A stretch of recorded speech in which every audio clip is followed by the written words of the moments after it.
Happy birthday to you Mastanali సాబ్. Happy to you Mastanali సాబ్. ఈరోజు కదిరి కాంగ్రెస్ పార్టీ ఆధ్వర్యంలో మా కాంగ్రెస్ పార్టీ నాయకులు కార్యకర్తలు కలిసి ఈరోజు మా మైనార్టీ అధ్యక్షుడు వర్కింగ్ ప్రెసిడెంట్ మస్తానోలి గారి జన్మదిన వేడుకలను ఘనంగా జరిపించడం జరిగింది. అదేవిధంగా ఆయన గురించి మరీ ముఖ్యమైన వార్తలు మా ఇమ్దాదుల్లా ఖాన్ గారు మాట్లాడాలని కోరుకుంటున్నాం.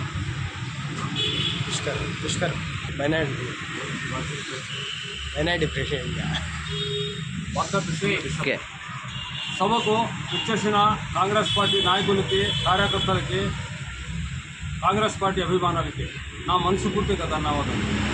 ఇంతకుముందు మా డిస్ట్రిక్ట్ మైనార్టీ సెల్ ప్రెసిడెంట్ సుధాబాష్ గారు మాట్లాడారు. సుధాబాష్ గారు మాట్లాడేటప్పుడు ఏం చెప్పారంటే కాంగ్రెస్ పార్టీ అన్నారు.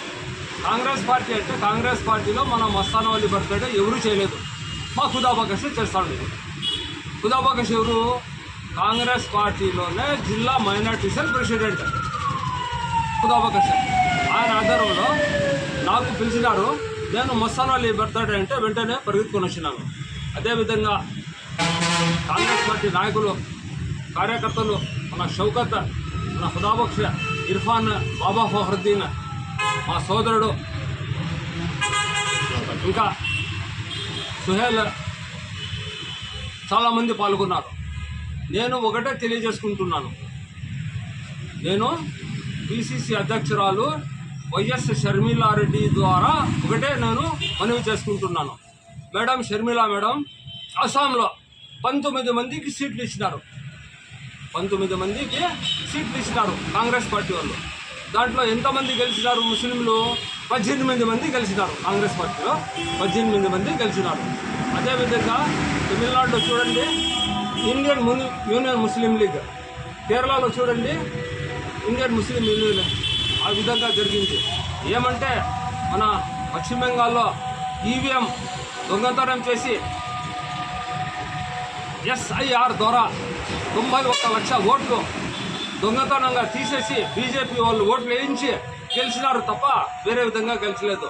ఇక్కడ మన ఆంధ్రప్రదేశ్లో 19 మంది కాదు 20 మంది ముస్లింలు గెలిచే సత్తా ఉండే వాళ్ళు ఉన్నారు, మైనార్టీ నాయకులు. ముఖ్యంగా మన అహ్మద్ లాంటి వారు, ఖుదాబక్ష్ లాంటి వారు, ఇమ్దాదుల్లా ఖాన్ లాంటి వారు, బాబా ఫహరుద్దీన్ అంట, ఇంకా జిల్లా వ్యాప్తంగా పోతే మన ఎంహెచ్ ఇనాతుల్లా గారంట, అదేవిధంగా మన మస్తానోలి, షేక్ మస్తానోలి ఇంతకుముందు 2 సార్లు ఎమ్మెల్యేలు, ఒకసారి 2 సార్లు ఎమ్మెల్యేగా గెలిచారు. ఇప్పుడు ఎక్కడైనా ఆంధ్రప్రదేశ్లో ఎక్కడ అడుగు పెట్టి కదిరిలో నిలబెట్టినా కూడా కదిరిలో గెలిచే సత్తా వచ్చిందే మన మస్తానోలి గారికి ఉంది. అదేవిధంగా నేను తెలియజేసుకున్నా ఏమంటే ముఖ్యంగా మైనార్టీలు, కాంగ్రెస్ పార్టీకి మైనార్టీలు అవసరం. మైనార్టీలు ఎక్కడ వెళ్ళడం లేదు. కొంతమంది చెప్తారు బీజేపీలో అంట, టీడీపీలో అంట, ఎక్కడ పోరు. కేవలం మైనార్టీలు కాంగ్రెస్ పార్టీకి మాత్రమే అండదండగా ఉంటారు. అదేవిధంగా కాంగ్రెస్ పార్టీకి గెలిపించేది ఒక మైనార్టీలు మాత్రమే తెలియజేసుకుంటూ నేను ఈ సభాముఖంగా ప్రతి ఒక్కరికి నాకు ధన్యవాదాలు.